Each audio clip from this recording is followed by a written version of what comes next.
Hey there, I'm T-Pat, and this is a Pokemon Sword Tower of Two Fists Get Urshifu speedrun. It is the speedrun of the first DLC area released for Pokemon Sword and Shield, so we won't be doing very much of the main game. We're basically going to blitz into the DLC areas and complete that specific storyline as fast as possible, with the goal, of course, to evolve Kubfu into Urshifu by defeating one of the towers, the Tower of Waters or the Tower of Darkness. So that's the short of it for this speedrun. We'll be using Sobble as our starter and then eventually getting the Kubfu and just not becoming champion. We're going to go straight into the Isle of Armor as fast as possible with one detour along the way. And it's kind of interesting because we actually go to the wrong DLC area. So it's kind of an interesting route update within the past year here. So very interesting speedrun. Very complicated in terms of getting Kubfu to the right level that we need to, but it all works together quite beautifully. So without any further delay, let's get into the run in 3, 2, 1, go. And this run will be done in basically like 3 parts. There is the introduction. When it comes to the main story, we still have to get introduced to our friend Hop. We do battle him twice, but as soon as we get access to the DLC areas, we are off the mainland of Galar as soon as possible.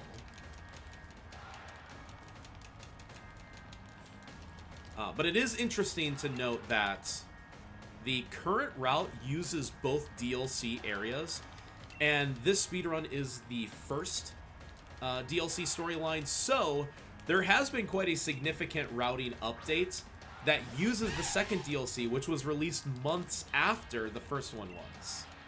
So the original speedrun of this and now the current version certainly had 2 very different ways of attack.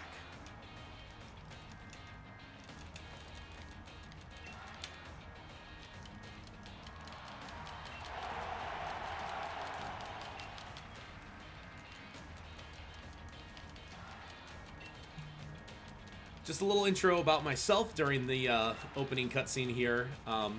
I've been speedrunning a lot of the new Pokemon games, basically all of them on the Nintendo Switch, from Let's Go Eevee, Sword and Shield, BDSP, Legends Arceus, and Scarlet Violet. I've done all of them.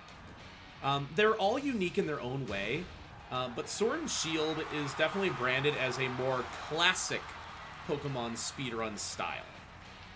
And by classic, we mean like find your one Pokemon that you're going to use and steamroll the game with that, be it the starter or something else. And in this case, we're going to start by picking Sobble, the water type starter Pokemon, and then the goal of the game is to evolve Kubfu into Urshifu. And Kubfu is required to defeat one of the towers by itself. So that is a hard requirement of this particular category. Funny enough, we can beat the storyline without evolving Urshifu. If we physically release the Kubfu after obtaining it, the guy who lets us into the towers is a little miffed. He's like, you got rid of it, and you have to completely have a Kubfu out of your game.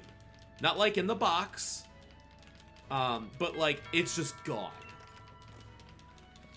So the guy, his name's Mustard, is like, okay, like you can battle the tower, but there's kind of no point.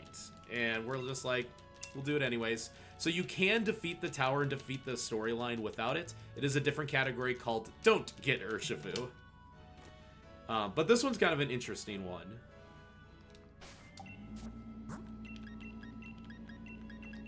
Okay. Of course, little opening options menu, setting the text speed to fast, and, you know, some very classic stuff. Set style, battle animations off, you know, that kind of stuff.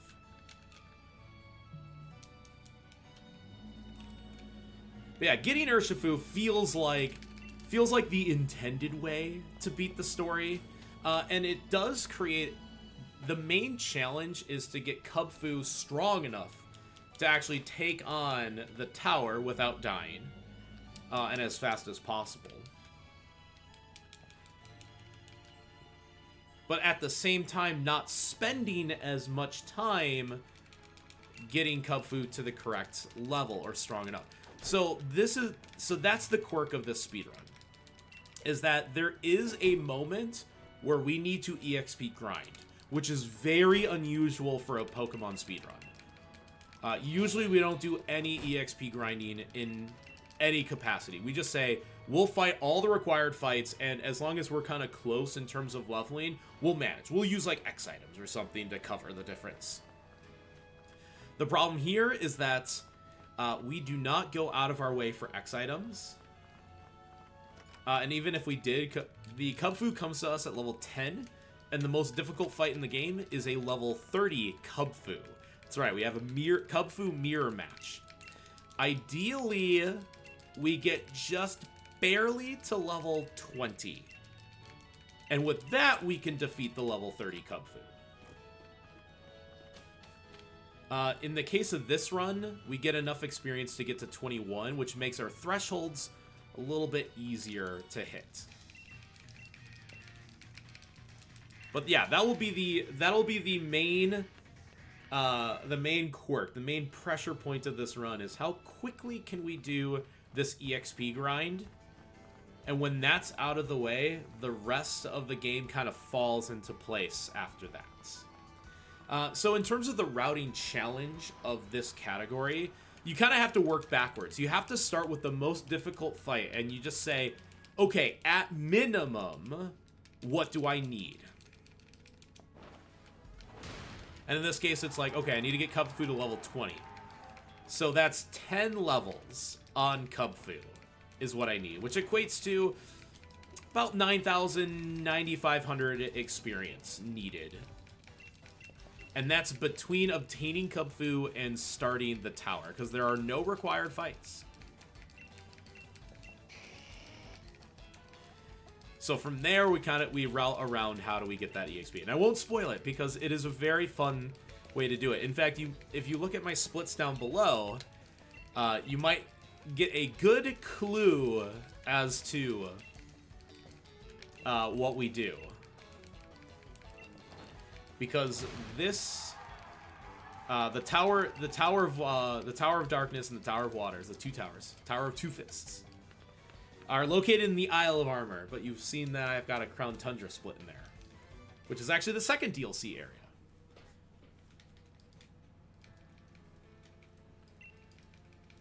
But we'll get to that in a bit. First things first is we have to get our starter Pokemon, to which we will be picking Sobble.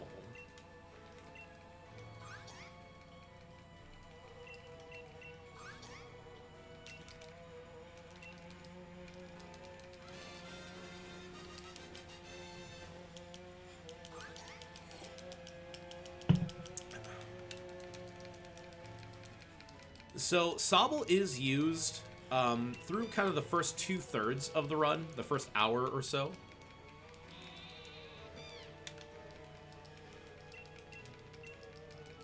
Yeah, why Sobble? So all three starters are actually totally fine through the first 25 minutes of the game. So there are 4 required fights in the main story. There's the initial hop fight, 2 youngsters, and then the second hop fight. All 3 starters are totally acceptable to use. It's the second phase, when we get to the Isle of Armor, where Sobble turns out to be the best.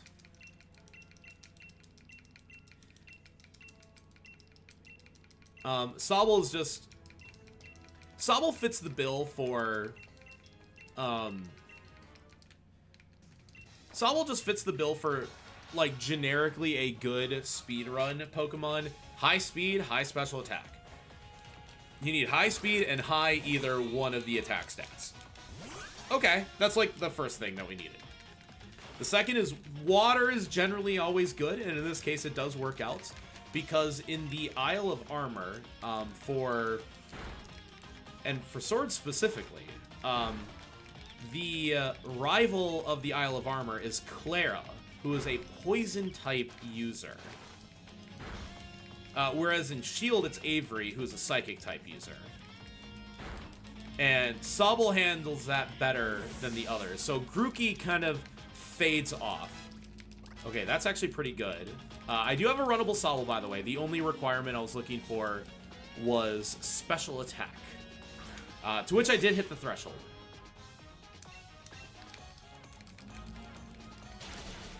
Score Bunny is... You would think, okay, well, Score Bunny isn't weak to poison or psychic. Yeah, but Score Bunny's move pool is actually pretty bad. Score Bunny learns Ember, which is a special attack, and Score Bunny is more of a physical attacker, not special attacker. So it can't utilize its higher stat as effectively as Sobble can. And then finally, Sobble is over the top because we can find a TR, which is like TMs, called Muddy Water. And Muddy Water is a particularly strong move. I believe it's on the order of 80-90 base power. At the cost of being 85% accurate. But Muddy Water, it gives us the same type attack bonus, and in a couple cases, there is rain in both the overworld, and we might Dynamax into rain, so we get that additional 50% boost. So water just helps us out a lot.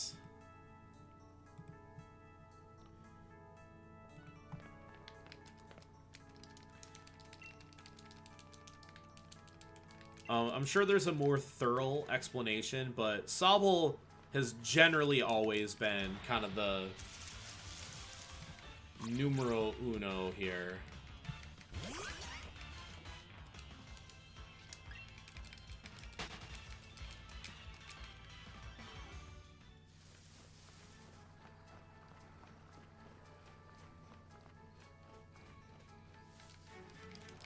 I might be quiet-natured. I say quiet-natured because I was outsped by these Score Bunnies, so I know I have decently low speed.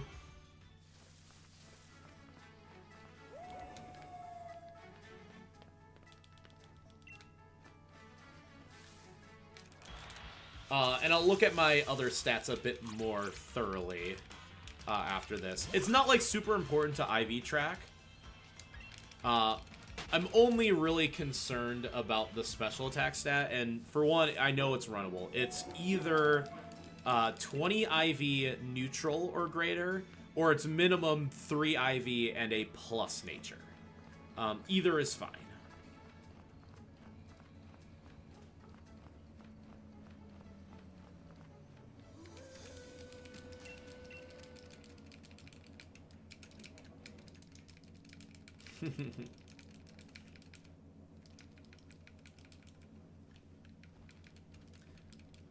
Little trip into the Slumbering Weald yields the legendary Pokemon Zacian, but we don't know that yet. He's just question mark, question mark, question mark. In Gen 2, there are the legendary dogs. In Gen 8, there's the legendary doggos. And it's a very important distinction. Legendary dogs, legendary doggos.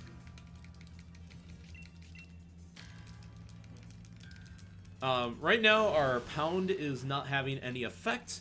I assume that since Zacian is a fairy type, it's somehow making our attacks dragon type moves, rendering them completely ineffective, probably.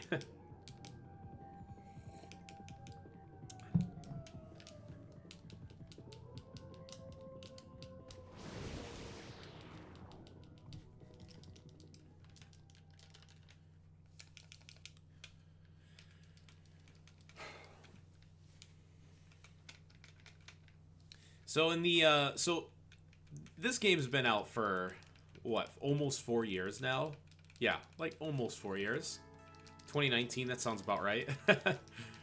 And the DLC was released about a year later. So the category's been active for a long, long time. And originally the idea was quite simple. It was get to the Isle of Armor, win all the fights with Sobble and Drizzile, get the Kubfu, and then do the experience grind. Since we're doing our experience grind a little bit early, we don't just benefit Kubfu, we actually benefit the Sobble, and it makes the fights a lot better. Akko, hello! How are you doing today? How was the court birthday stream? I heard it was an Alagarda gaming meeting.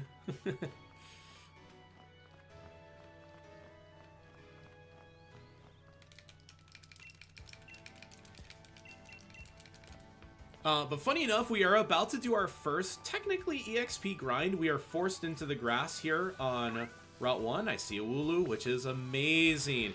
So we have to catch one Pokemon no matter what here. Why is that? Because if we already catch a Pokemon, Leon identifies that, oh, you already know how to catch Pokemon, so I'll skip the catch tutorial. So it's always better to at least catch one Pokemon. These are not guaranteed catches. They're in the realm of 90% plus. Yeah, go get some food, Akko. Thanks for stopping by. Always appreciate it. 725. Ooh, that was actually that was a good amount of experience. That was at least a 5. If I get another Wooloo, I will catch it. And I did not. So, depending on what level that Wooloo was, would determine what other things to catch if I want to.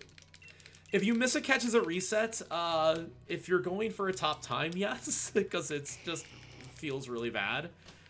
I actually had a breakout just yesterday. It just feels bad. For a no reset run, it's totally fine. But the game's catch mechanic, this is actually a great time to explain the catch mechanic. The game's catching like calculator and mechanic is that anything under level 20 gets a bonus. And the farther under level 20, the greater the bonus. So a level 3 or a level 2 wild Pokemon gets a massive catch bonus, which means you could YOLO your catch, and it's like almost 95+% to catch. The level 6 things that are on that route, I think it ends up as like 89% or something around there. So it's still extremely likely to get a catch, even with just a YOLO throw. So you always just go for it. The other end of this equation is that it's not a catch bonus, but there's also a catch penalty.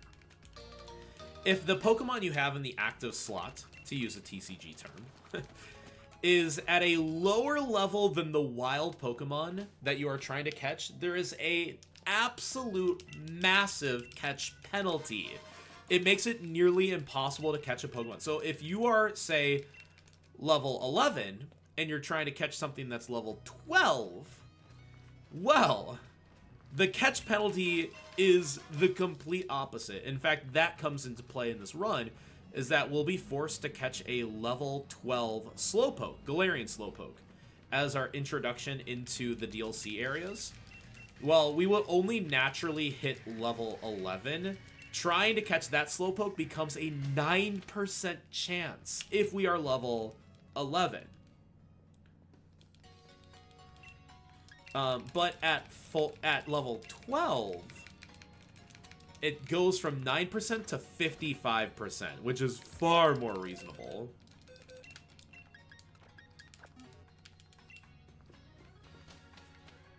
It was level 5, which is what I thought. So this was correct. So if I caught a level 6, I could have actually just caught one of the Scovits and been done with catching. I caught a level 5, or... if with a level 5, if there was another Wooloo, I would have attempted it. I would have needed a level 4, 5, or 6, and also been done. But I am just a little bit short, so I'm going to catch a static Choodle after the next hop fight. Why is that? Because the Sobble will go from level 10 to level 11 off of that second catch.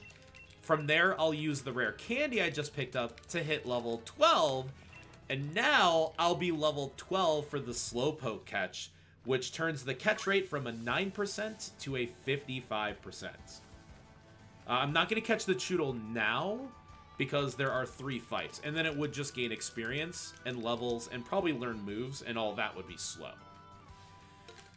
So in this route, we are just trying to hit level 12 for the Slowpoke catch to make it usable, to really advance the game. The old version of this route would fight a very strong Onix, like a level 22 Onix, in which the Sobble, even at like level 10, was like a 50% chance to win the fight.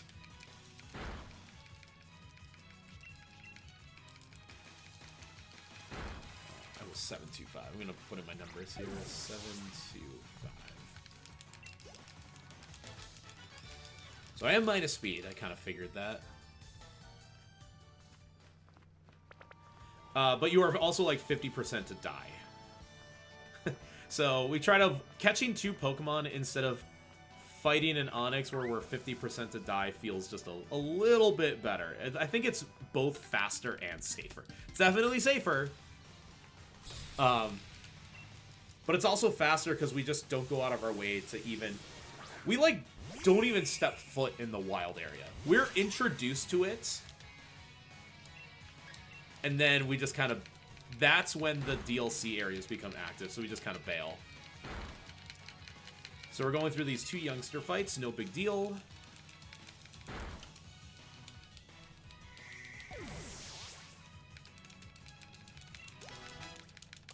$429. Pretty simple here. I actually could have used Pound, but I'm going to get into Torrent here. And Torrent is where I get a 50% boost to Water-type moves when I'm at 1/3 health, which is now active, and I do save a turn because of it.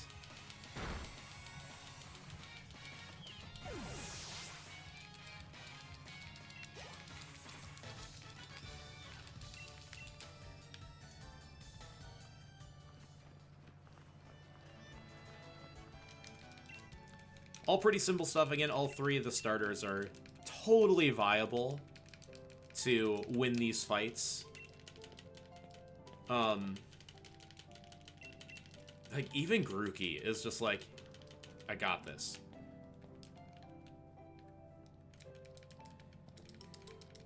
Yeah, Sword Shield has a very... has a pretty strong case for all 3 of the starters are viable. But Sobble still stands out as the best, especially if you're going to go through the entire game. The main category, just any percent, Sobble is used in Sword. And in Shield, you actually pick Scorbunny, but Scorbunny's actually the worst of the 3.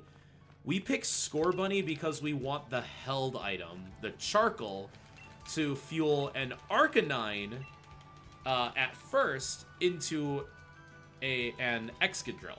So if you've ever heard of the Arcanine Excadrill, that's the route for Shield, and then just Sobble, Drizzile, and Inteleon is the route for Sword. So that's if we wanted to become champion. Do the gym challenge, become champion, defeat the evil team, which is not evil in this game. They're just Team Yell. They're just fans of Marnie.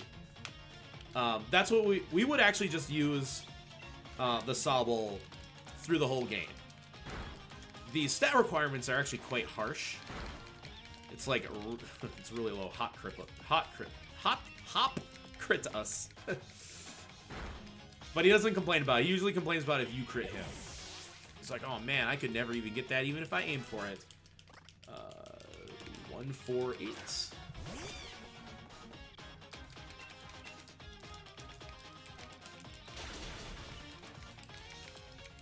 Just like that. When you see this, we call this flavor text.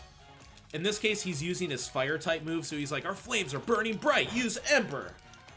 It's just slow. It's also RNG. He can use Tackle or Ember there, and if he uses Ember, it gives you the flavor text.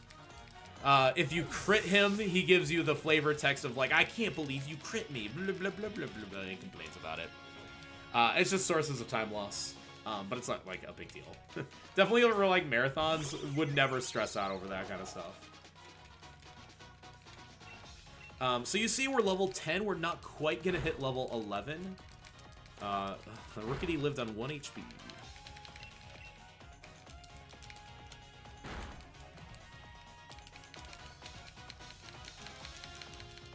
Oh, I crit him from 1 HP. Classic. Classic hop fight.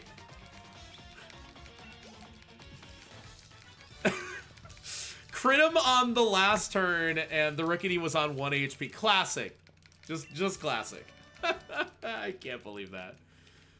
It is pretty funny.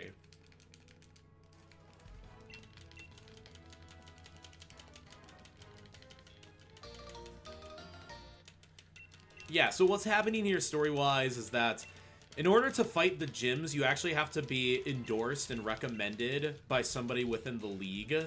So usually like another gym leader or like the chairman or the champion in this case. So we're endorsed by the champion. We're just not going to do that. We're just going to completely ignore the gym challenge. So the lore of this speedrun category is, what if we didn't care about becoming champion? What if we just wanted to join a fighting dojo? That's what we're gonna do. We're, in fact, going to let Hop become champion in this universe. At the end of the day, we're just gonna be like, hey, I was a little disinterested in becoming champion, so we just let Hop do it, and Hop became a great champion. He was amazing, he was just like his brother, and would probably be even better than his brother someday. So Hop is champion in this universe, and we got our black belt.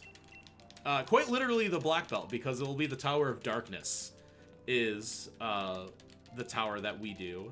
We would get our blue belt if we did the Tower of Waters instead. But this is just it for the main story. Like, we have to go do this fight and get introduced to the wild area. And from there, the DLC areas are officially unlocked.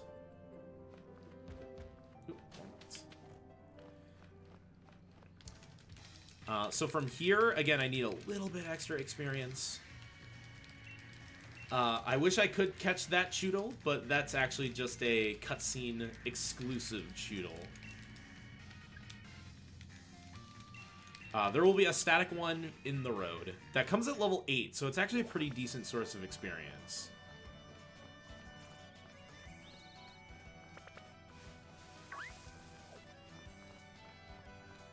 There's a Yamper first. The Yamper's okay. It's a little less experience and just a little bit more annoying to catch. So instead we go for this Choodle. Because it is level 8, its catch bonus is not as high, but it's still a pretty likely catch for us. Ideally, we caught 2 Wooloos because we would skip the Dex entry point, and we wouldn't have to box... Well, we'd have to do the same number of boxing menus.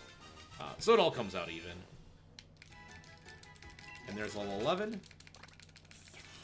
I saw my attack did not move.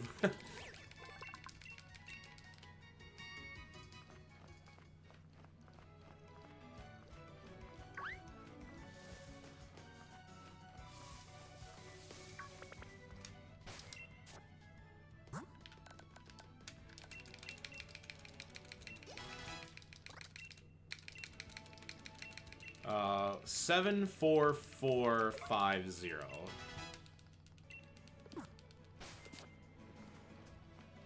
Listing off my stats. 74450.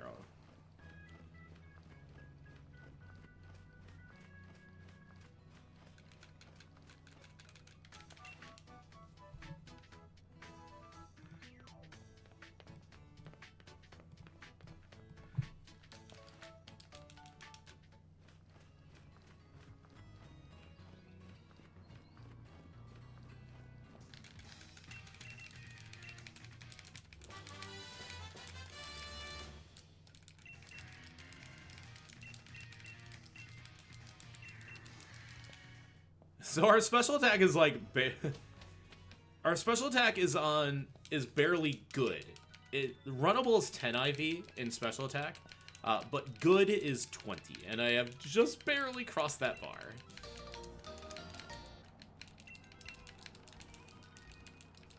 I won't really need a stat track anymore from here. I've kind of got it narrowed down enough. Something is plus nature. It's either attack or special defense. If it's special defense, it's fine, but it would be, looks like it would be a low IV if it was special defense. So it's actually probably attack. Funny enough.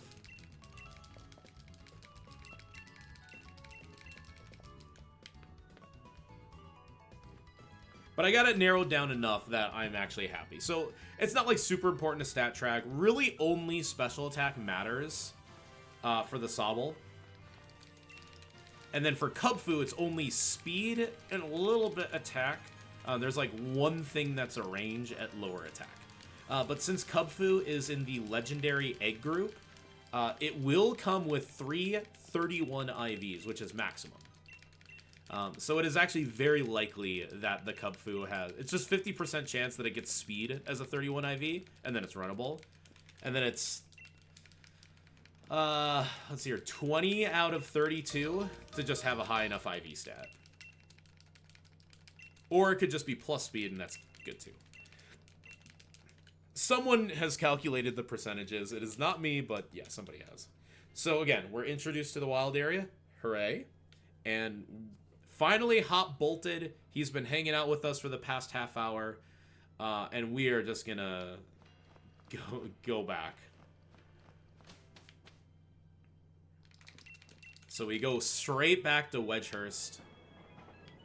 And this is where the DLC section of the game begins.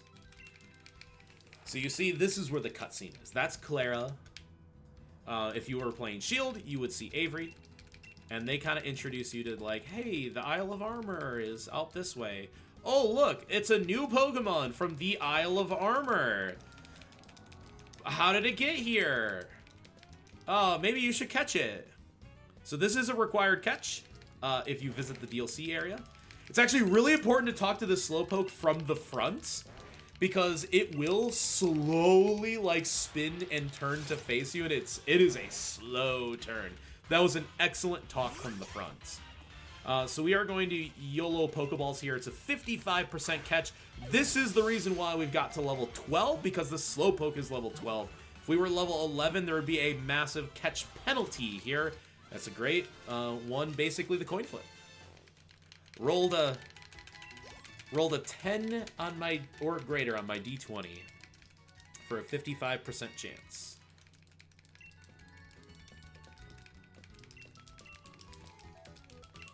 But yeah, the Isle of Armor, the first DLC area introduced. We're going to follow Clara, who will become our new rival, into the next area. However, important text boxes I actually can't mash here, because you can't mash A or B, otherwise you don't select the right thing. Oh no, I went to the wrong DLC area. We're actually going to the Crown Tundra instead. Oh no, what will we do? Does she retrieve 2 Pokemon and 2 energy from my discard pile? You know what? Perhaps. And if you were playing Shield, your opponent would be forced to discard Pokemon until they only had 3 on their bench, and then you would draw 3 cards.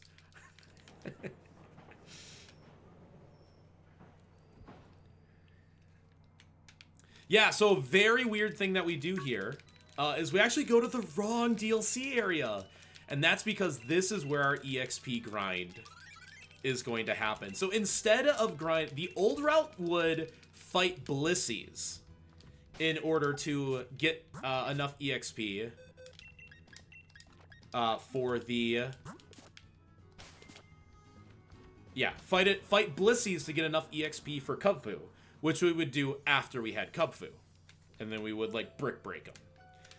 Instead, we come here, and as some runners found out, I think it was Spider C, Jordan 97, Iron have been like 3 of the kind of like founding fathers of this route, determined that they found EXP Candies.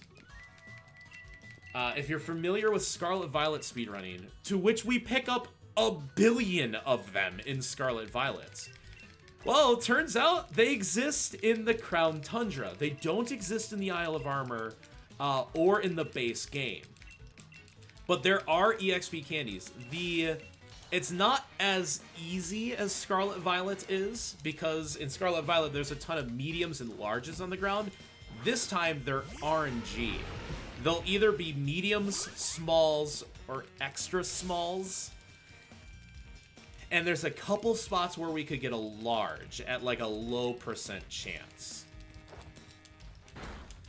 So for world record attempts, you would only pick a handful of these EXP items and hope you get an EXP large or a Dynite ore. The Dynite ore can be sold for an EXP large candy. That would be kind of our best pick. All the other spots only yield mediums, smalls, extra smalls, and one can give us a rare candy, which is about the same as a small, unfortunately. The only thing different, well, first of all, I'm going to go this way because I'm updating my route. This is a full restore. This is very important. That will be used in the run. This one can be a rare candy, which is fine. We equate that to a small candy. And this candy is guaranteed to be a medium, which is really nice. However, it won't respawn if I do like a date swapping trick. But the other candies will. So I can trick the game into reloading what are called the hidden items. And I'm aside from the full restore, everything else is a hidden item. Those will respawn except for that guaranteed medium. So in a marathon setting, I might have to do this loop a couple times. But what we're looking for is a large candy for Kubfu. And if we can get 2 mediums and a small or a rare candy for Sobble, we are in really good shape. So right now I have the equivalent of a medium and 2 smalls. That's a Dynite ore possibility. Here's actually a likely spot for a medium. That's excellent. So I have enough EXP for Sobble right now, and if this is Dynite ore, oh, this is incredible. This is actually a really, really good run now. So a Dynite ore gets us a large. We have our candies. This is actually a really hype run. Now I'm just gonna go for PB on this. So we dip into the Dynamax Adventure Cave. The girl with the sable eye, aka the jump scare, on the right will sell us a large. We have 2 mediums and a small, which is perfect for Sobble. It's ideal for Sobble, and this large is gonna go on Kubfu. That was a perfect, absolutely perfect set of item pickups. So we just mash, and there's our large, and we are out of here. I didn't even have to pick up all the other hidden items. I was gonna explain that we can walk to Freezington, and what's really funny about that is that behind the mayor's house, there's actually a very exceptional item spawn, which has a 15% chance to yield a large and a 5% chance to be an extra large candy, which is really hype. So mediums are worth 3,000. I'm gonna actually dump the candies now, so stand by. Oh, nope. I'm like trying to mash A.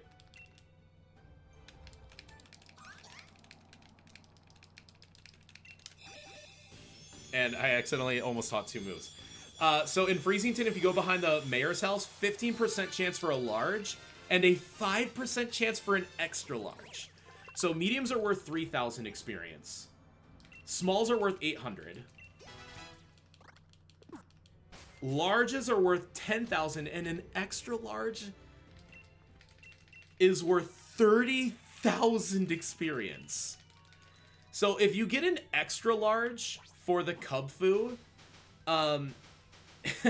it's really hype, because that would get you on like world record pace, because you would just save like 3 minutes because of the faster fights for being at level 29. Oh my god, that's so fast. Yeah, I'm just gonna go for a PB attempt here. But you save about 3 minutes. In fact, the split comparison that I'm using right now gets the extra large candy.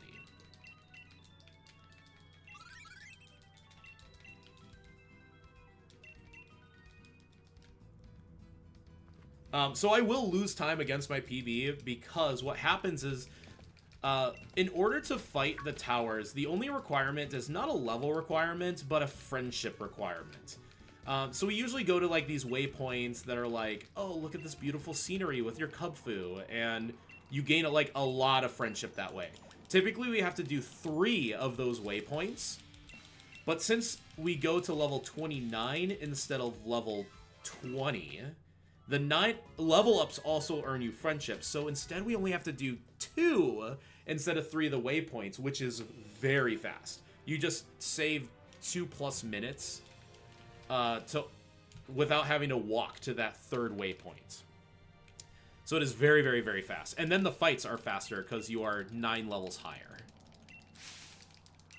In this case, you can tell that I was 5 minutes faster obtaining the prerequisite items than I was in my PB. Obviously, huge pain points of the run. World record attempts, if you just don't get what you need, you just stop and reset. I was gonna do some funny things, and then I had an insane. I got a 10% Dynite or check. There are those 2 spots. They have 10% for Dynite ore, which gives you the large candy. So because we're there for a large candy, we just pick up the other candies and hope we also can help out Drizzile. And that's where this run really opens up. Is in this section we would have only been a level 12 Sobble. And that's it. We would just been a level 12 Sobble, not a level 22 Drizzile. So even this fight was like a 5-turn fight with Sobble, instead of a 2-turn guaranteed fight with Drizzile. Now you can tell that this has really opened the door to being a much faster run, because it doesn't just help Kubfu. Like, grinding for Blisseys was a long and stressful process, because you would typically need to fight like 4 of them. Well, we didn't have to fight any Pokemon, we just picked up experience candies.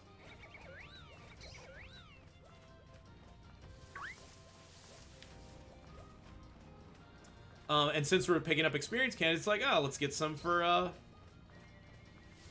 it's like, let's get some for Sobble too. And it just helps incredibly. So now our Sobble is also at like a really good level. So ideally, we do get 2 mediums and a small, which gets us to level 22 for the Clara fight, specifically level 22 for this Mustard fight. It eliminates a range on his Minfu. But you can do the fight as low as like level 18. It's fine. It's just like, oh, you might have to like 2-shot a few things, and the Minfu you would just equip a Cherry Berry to avoid paralysis. And it's not like a big deal. There's just some ranges at lower levels. So ideally you get the 6,800 experience. But it's totally possible to do with just 3,000. Just one medium, which is guaranteed. Bonjour, Kristen. Hello. Welcome to a run. I was just going to commentate this like a GDQ run, and now I'm on PB, so yippee! Fun times.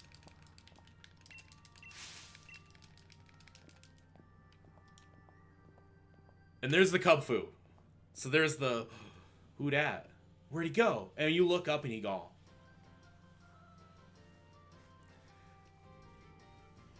So as you can tell from my splits, I'm 5.5 minutes ahead. That's just like real.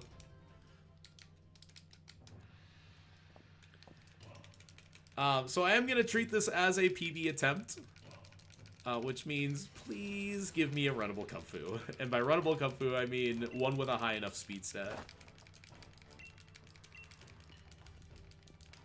Do I play old school RuneScape? No, not at all.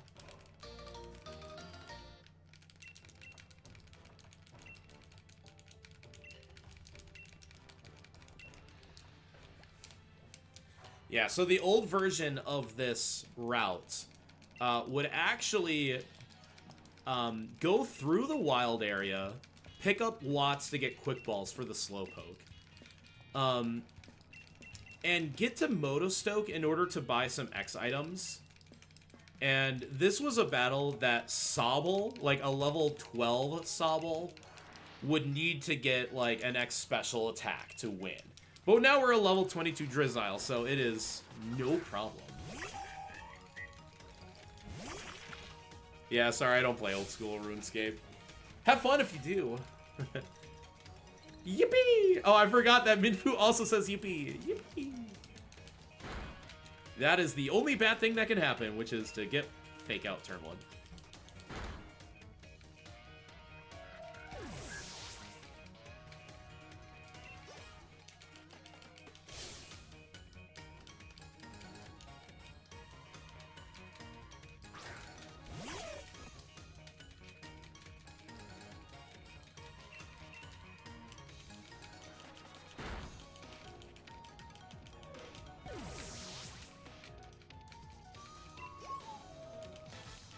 Right, so there's Mustard.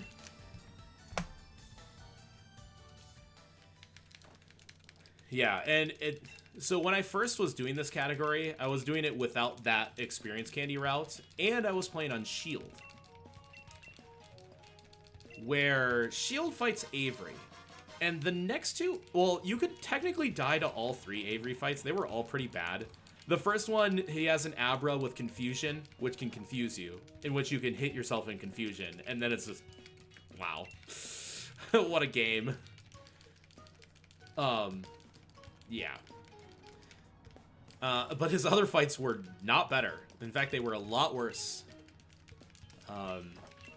Like, you'd have to set up Torrent on Avery 2 and Avery 3 as well.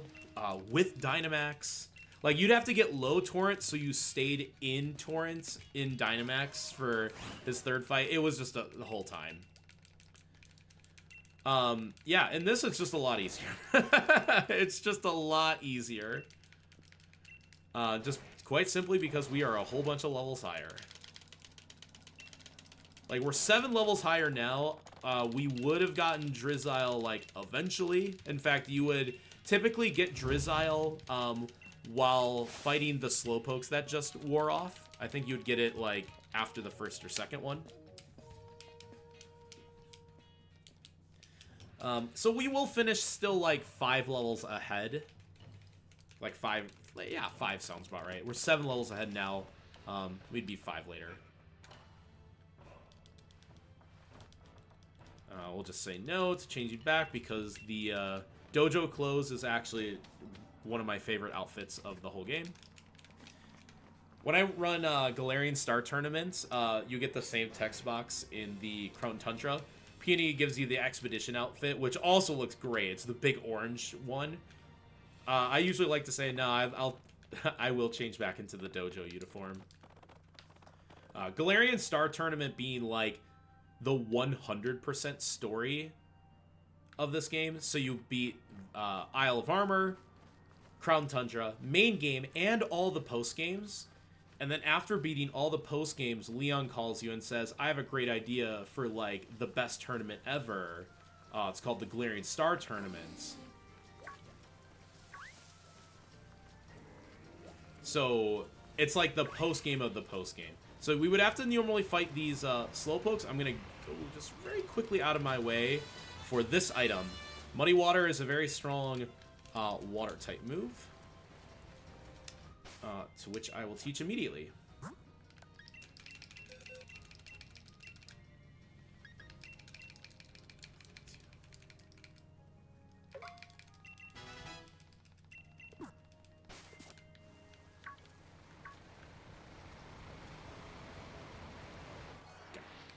You see the Slowpokes are very fast, so you have to kind of stand in a very specific area.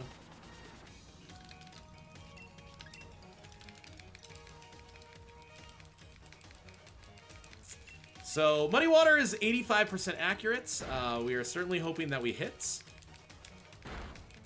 In the rain, we set our date so that it rains in this area so we get the 50% boost. We can one-shot these slowpokes. Ooh! I didn't realize the Drapion was that close to me. So you don't want to encounter that. That's not just a wild Pokemon. That's a very strong wild Pokemon. There will be a Quagsire here in a moment. One of the friends. Hi. See, he said hi to us. Okay. Is this a PB? PB pace.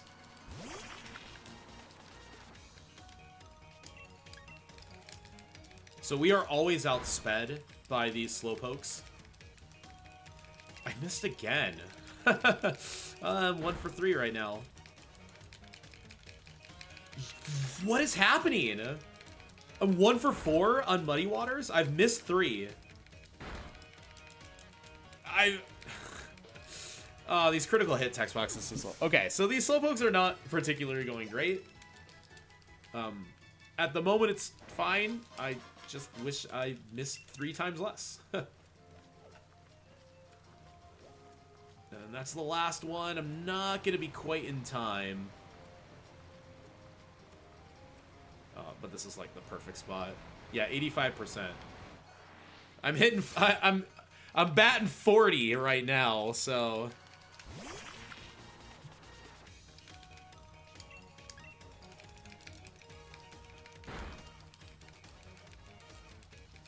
Okay, first try. If I would have gotten hit again, would have actually opted to use Water Pulse because I'm almost in Torrent. So now we got to go back to the dojo, but the fastest way to the dojo is to now fight the Drapion or this very strong-looking Malamar. Because I guess it's ideal since we're at low health now, because now we will get hit with Night Slash and immediately take a nice little warp back to the dojo.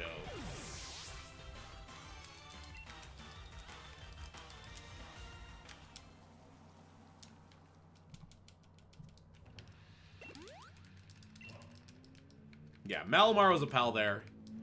He did not miss Night Slash. It's 100%. Don't worry about it. He didn't miss.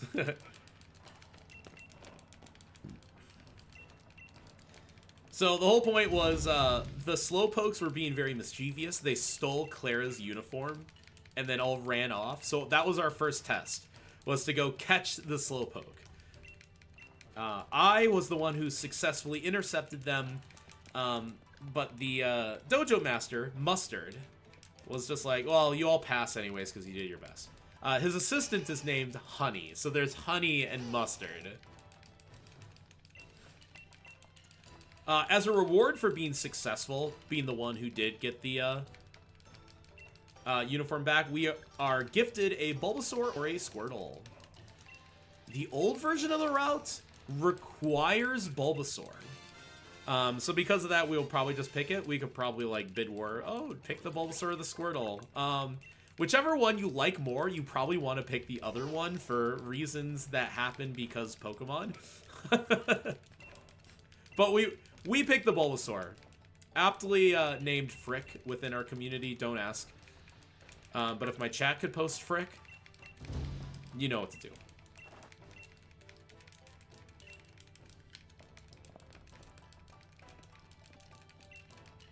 Thank you, chat. You're the best.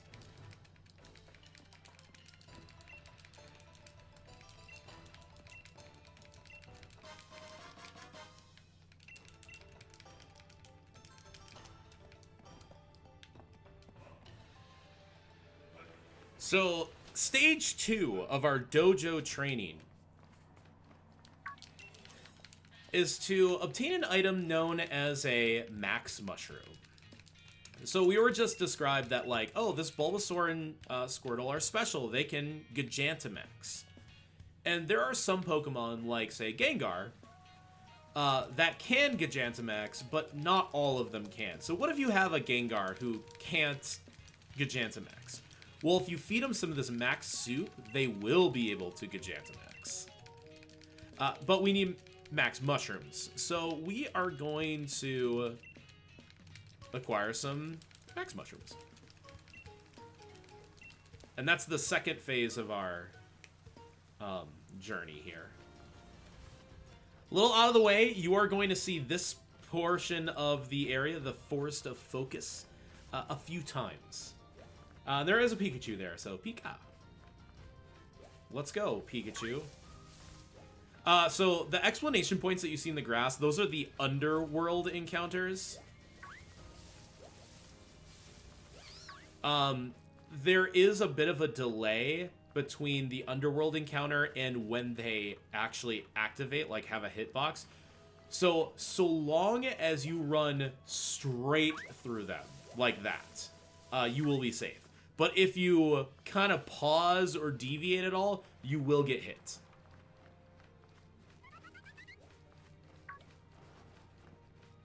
So you need to make sure that you're just moving. You need to make sure to not click down on the left stick, which is the whistle. If you whistle, you actually get the attention of wild Pokemon. You'll just immediately proc the battle. It is also how you get flying Pokemon to fly down at you. It is used in Galarian Star Tournament to get the Moltres to swoop down at you. It is also required for the Registeel Temple, funny enough. I like Galarian Star Tournament. It's the long category. It's like 7.25 hours. You beat everything in the game, which is pretty cool. But unfortunately, the first half of the game is a little slow and sluggish. It's the catching of the Regis and all the legendary Pokemon make that category pretty fun. But yeah, this is Clara 2. Clara has the Slowpoke now. Slowpoke, Coughing, and Whirlipede. There is a little bit of variance between whether we pick Muddy Water or Water Pulse. In this case, we go with Water Pulse because Muddy Water is, one, inaccurate, and then, in this case, not likely to kill at my special attack. So I opt for the safe 2-shot instead of missing with Muddy Water. Oh, I forgot to deposit the Bulbasaur. Whoops. So this is why you're actually supposed to deposit your secondary Pokemon. In this case, Muddy Water is needed to KO this Coughing. To one-shot it, Water Pulse is not strong enough. And then I'll go back to the opposite here, is I'll go back to a 2-shot with Water Pulse.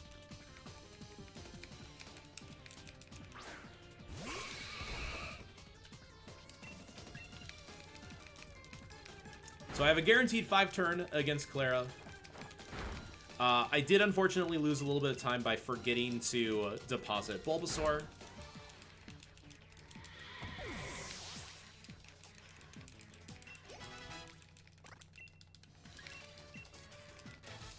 But it wasn't too bad.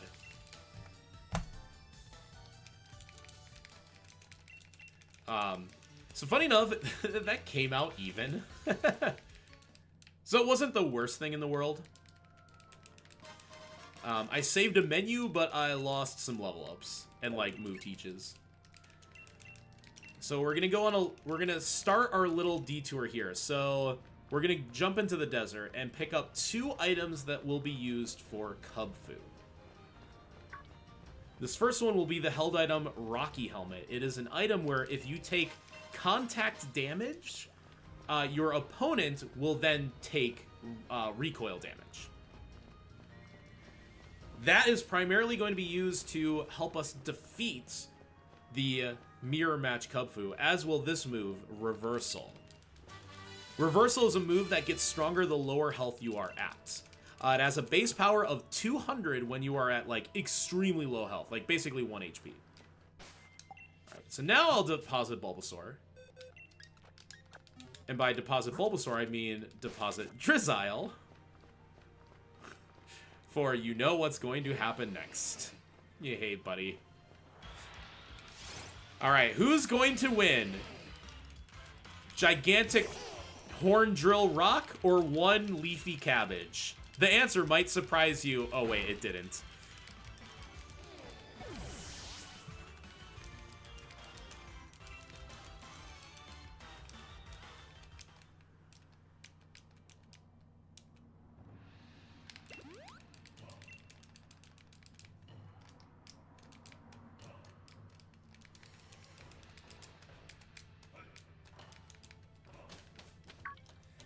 So our couple little detours so far for the experience candies and then those items are all for Kubfu.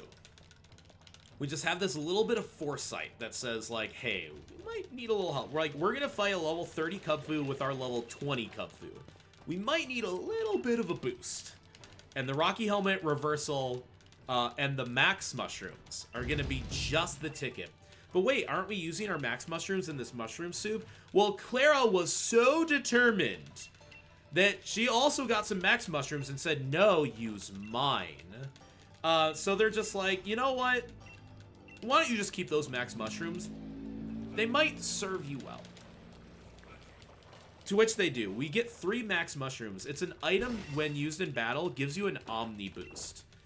So if you've ever used Ancient Power and gotten a boost to all of your stats, it's a 50% increase to every single stat. We get 3 of those items. We got the whole cluster. We will use all 3 in this run. It is really valuable. But first, we will actually go get Drizzile back.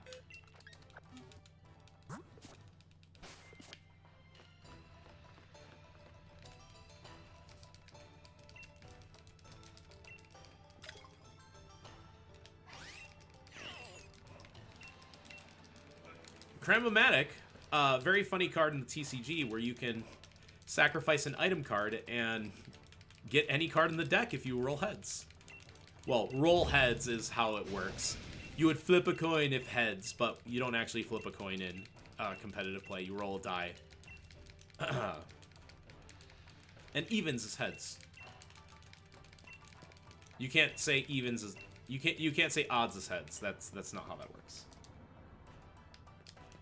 So because both myself and Clara got the Max Mushrooms, we are the last to fight the 3rd challenge, which is a battle against each other.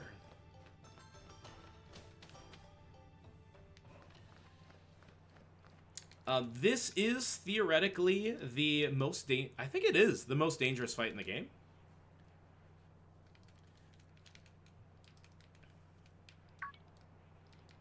Clara's kind of scoping up the battlefield for some reason. But it doesn't look suspicious. We will, we'll just go fight her instead. So, this battle is dangerous. Oh, I accidentally mashed B, did I? Cool. I was mashing 4 buttons, and 1 of them is B, and 3 of them are A. And I somehow got a B on that one. I'm still getting my muscle memory intact for this run, so I still have room to improve. You might be saying you're 5 minutes ahead. I still have room to improve, as you saw. But this is our last Clara battle, and it's to become the prodigy student of the dojo.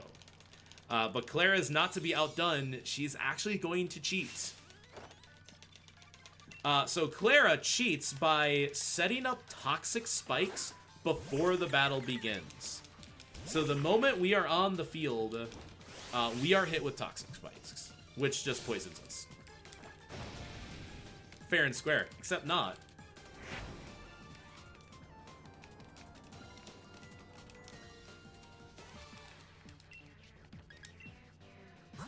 Funny enough, that's the first time we are told about Dynamaxing, which usually happens in the first gym. But it actually happens in this fight. So we set up 2 Max Mushrooms, which gives us a 100% boost to every single one of our stats. It's great. And now, remember that full restore we picked up earlier?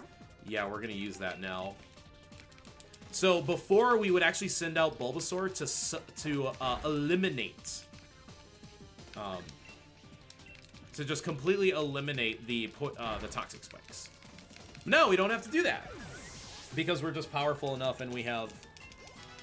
we're powerful enough and we have the full restore from the Crown Tundra. So here, we will Dynamax. So this is just the extremely safe and very winnable version of the fight. You can do this fight without Dynamaxing. You have a range on this Weezing It's a range, and you're trying to hit Muddy Water, and then you have to hit Muddy Water 2 more times. So it is actually quite risky to do the fight without Dynamax. So with my particular Drizzile, especially since the Weezing is a range, you're just like asking for trouble. So instead, we just Dynamax out of it, sets up the rain, and we get another 50% boost to all of our water moves. And Max Geyser is 100% accurate, as are all the max moves. Now, if our Sobble didn't get as many EXP Candies as we would have liked, this final Slowbro can be a range. And that would be normally a problem because the Slowbro has the ability Quick Draw, which is a 30... It's basically a Quick Claw. It's a 30% chance for the Slowbro to always go first. In this case, it did not, because the Quick Draw ability activates before the Dynamax animation. And then you get hit with Max Mindstorm, which is like, wow, lame. If you are at lower health, the Max Mindstorm can not only kill, but you also have the 1 in 24 chance to get crit as well. The problem with this fight is that the Skorupi, after you full restore, has a 50% to poison you with Poison Fang. So we could be poisoned and at much lower health. So usually getting quick drawed plus crit is a death. It's really unlikely, but it is possible. Plus there's the everything with there's everything with the like the non-Dynamax fight. If you get poisoned, you actually can't do the non-Dynamax fight. You will just die.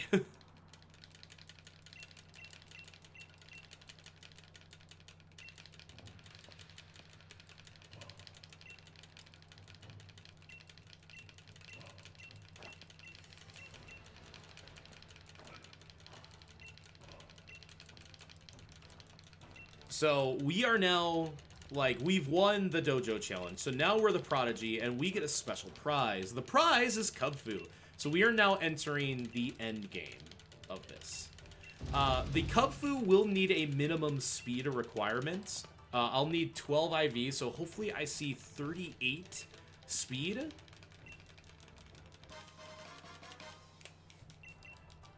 If I see 38 speed, I am golden in every single possible case. There are cases where at lower speed also works. Because of this, I am just going to save so I can finish the run.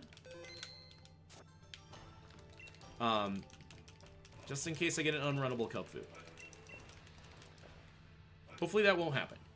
But yeah, if we see 38 speed at level 20, we are absolutely golden. If we are minus speed, we can be 32 and be fine. Because at minus speed, there is a mint. Again, another little Scarlet Violet thing that you're probably familiar with. There is a serious mint that we can pick up and cover for minus speed and turn it back to neutral. But we'll still need 12 IV. If we see 36 speed, we can still be okay in most situations. Most. Not all, though. But 38 and above, and we are guaranteed runnable. And that's, again, in the speed stats.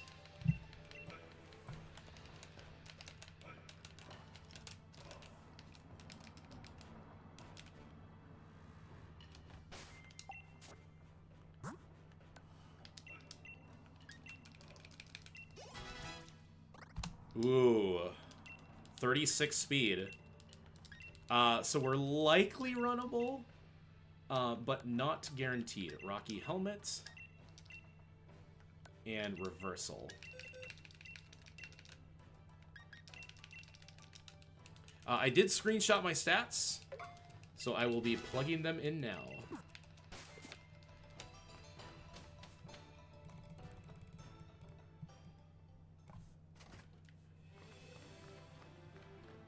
So what we have to do, as I'm checking my stats,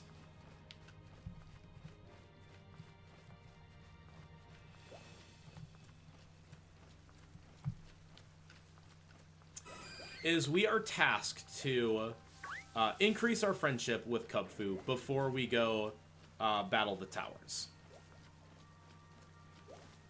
We can do that by leveling up. And leveling up in the location where we obtained Kubfu actually gives us a boost, which is why we just immediately pop those EXP candies.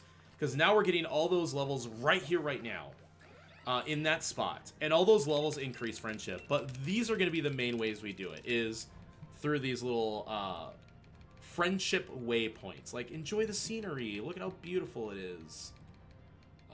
1, 2...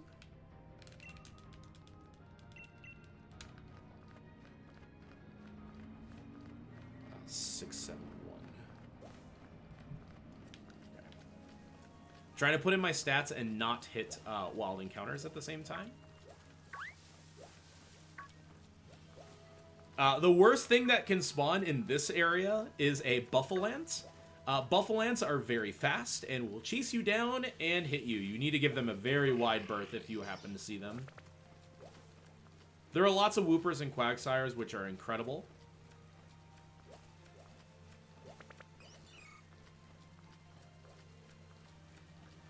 I'm actually likely going to have to pick up the Carbos here. I need to figure out what my stats are fast. 47. Ooh, I actually don't know my... Oh, I need to click the special attack. Special attack is 32.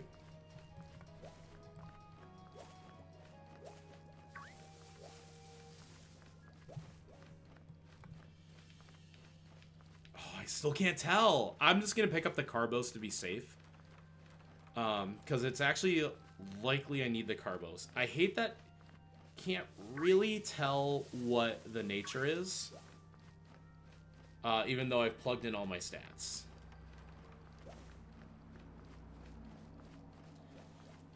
So because I know 36 is on the edge here, I'm going to pick up an extra item over here called the Carbos. Carbos is a vitamin that increases speed, effort values. Oh, that's a Drizzile. That's me.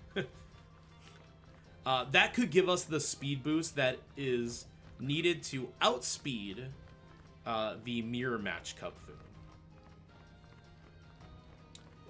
In the meantime, we hit our second waypoint.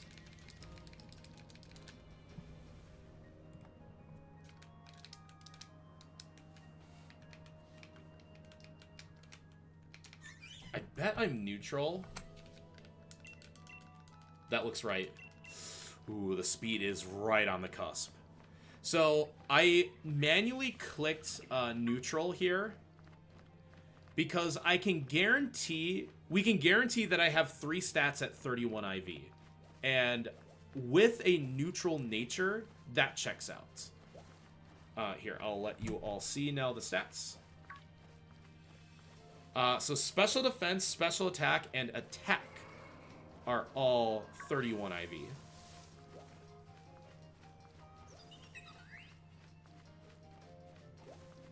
And the speed is 11 to 15, which is right on the edge. So if I'm 11 IV speed, I will be outsped by Mustard's Kubfu. It's a very scary thing to think about.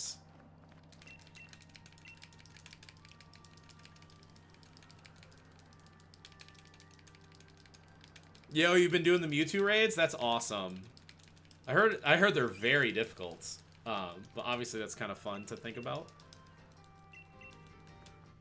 All right.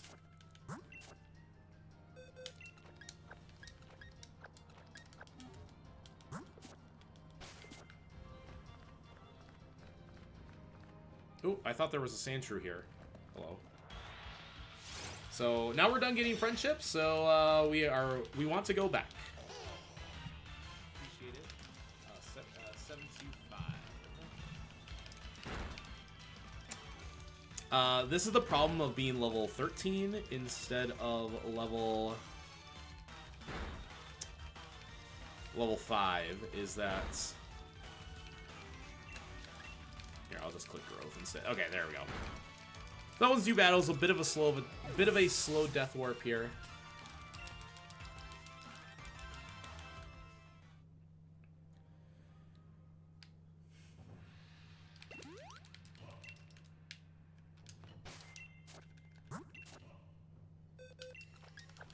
put Kubfu back. You see we're still level 20.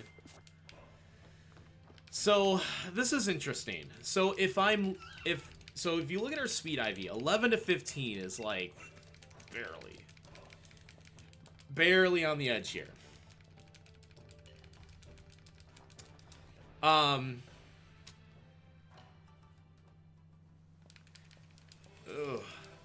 There is a 50% chance.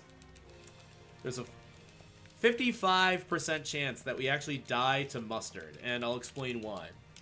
So 12 IV is the minimum, but in my case, I can only speed tie at best. So I'm already 50% to live or die to mustard. Speed tie at best with this speed. That's it. We want to avoid that, because that will give us an encounter we don't want.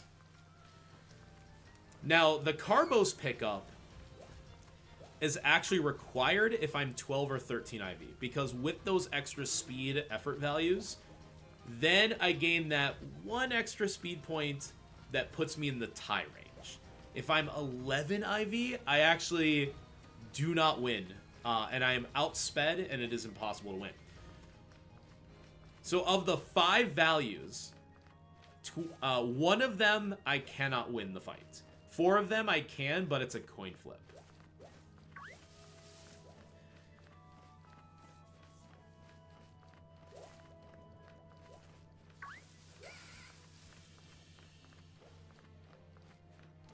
So I have a 40% chance to win. That's it. 40%. I'll know on the next level up. I will save right before mustard. Now you're seeing me lose a lot of time here. This is the time loss from not getting the extra large candy. If we get the extra large candy, we end up at level 29, and our speed does not matter. All speeds are acceptable because we just have 9 extra levels. But yeah, this is a little scary for a very good run that I said I'm absolutely just going to PB attempt it. So we are up here to the Tower of Darkness to become single strike Urshifu. Hopefully it's good enough.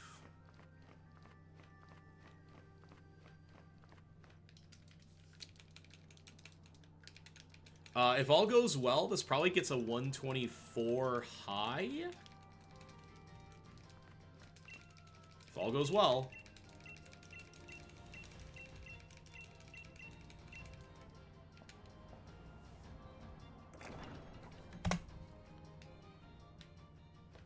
Alright, so these are the final 5 fights. The Tower of Darkness. We fight the Tower of Darkness because Kubfu is a fighting type, so we do have the type advantage.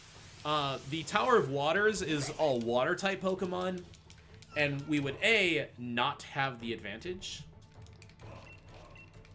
And those Pokemon tend to be bulkier as well, so you're just losing. It's like not even possible to win. It is with the XL candy, but you still lose time overall. The Tower of 37.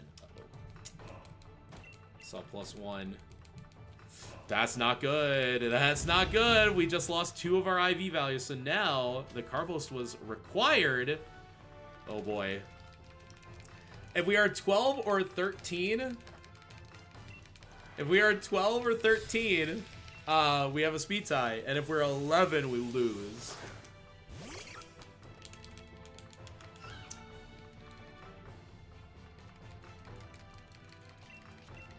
As I was saying, the Tower of Waters is quicker to get to by about 45 seconds, but you would lose more than that in time.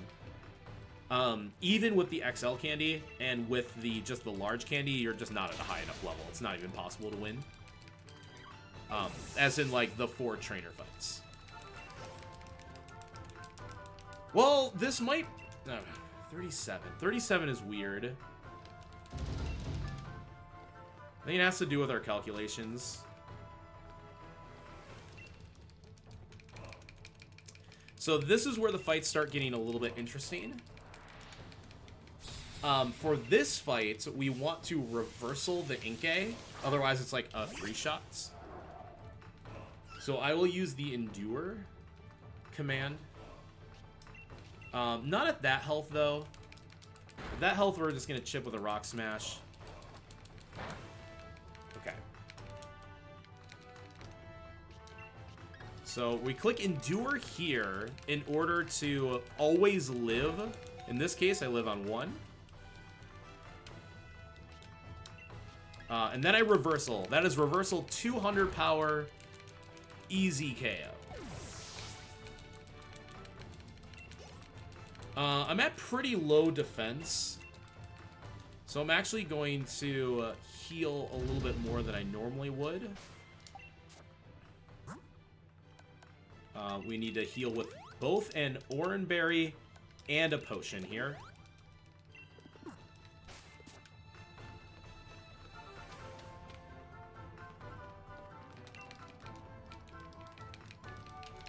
So the Crow Karok outspeeds us in this case. You'd have to have insanely high speed to outspeed it. So instead, we're going to let it outspeed us, hit us, and we're just going to use a reversal, and hopefully our reversal will be 150 power. If it's 100 power, this is a automatic KO at my attack. At lower attack stats, at very low attack stats, reversal 100 is a range. In this case, it was not. So those are the 4 trainer fights. They all have little quirks to them. I am now going to heal to full health.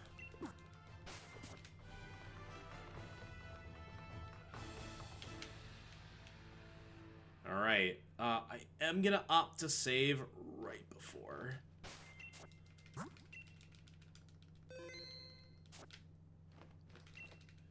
So this is Mustard. Mustard also has a Kubfu, but his Kubfu's level 30, and remember, we're level 21.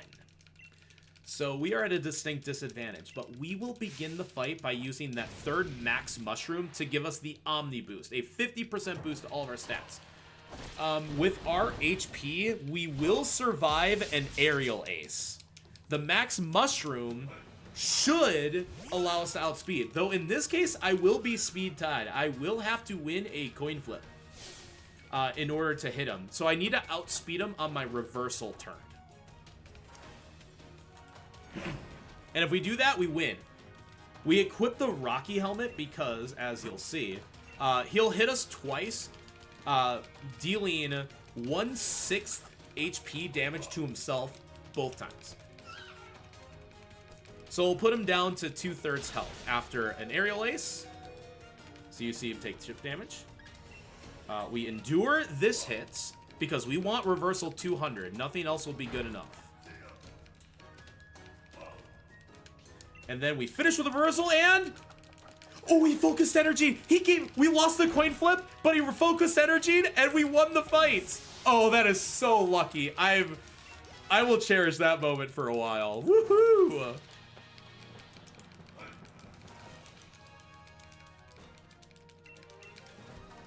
Oh. Oh, wow. Okay. Yeah, GG, everyone. Incredible. If he would have chosen an attacking move, we would have died. But we were just good enough. So Mustard is a big fan of GDQ and wanted to see this run succeed. So don't mind him throwing a little bit. So after this, we have now defeated the tower and are allowed to evolve the Kubfu by taking in the messages of the scroll. In this case, the Scroll of Darkness. So this will end up being a 124, which is a very good time. This is like amongst the top times. It's at least top 5. But a very, very good run. A few small mistakes, and hopefully I commentated it well, so if this ends up as a submission VOD out there for anyone, please consider accepting this run. because it's a very condensed Pokemon run to be done easily in less than an hour and a half. Makes it very digestible. It's kind of a fun, like, hey, guess what? Hop is actually champion, and we're a black belt. Again, there are both get Urshifu and don't get Urshifu categories of the Isle Armor. It's really interesting that we take a detour to the Crown Tundra first in order to get the EXP candies needed to win, or in this case, just barely win. And who knows what Scarlet Violet DLC will have to offer, but if it's anything like this, I think it would be a lot of fun. So, and here we go. Time is on Fade to Black here, and time.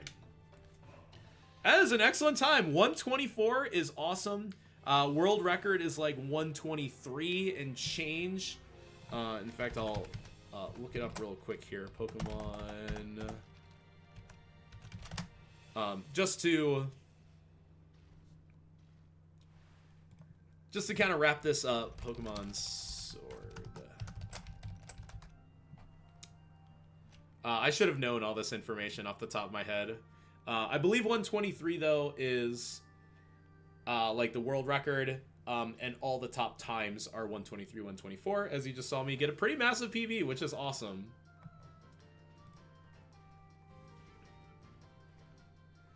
So let's see here. Tower of Two Fists, get Urshifu. 123.21 is the world record by Spider C.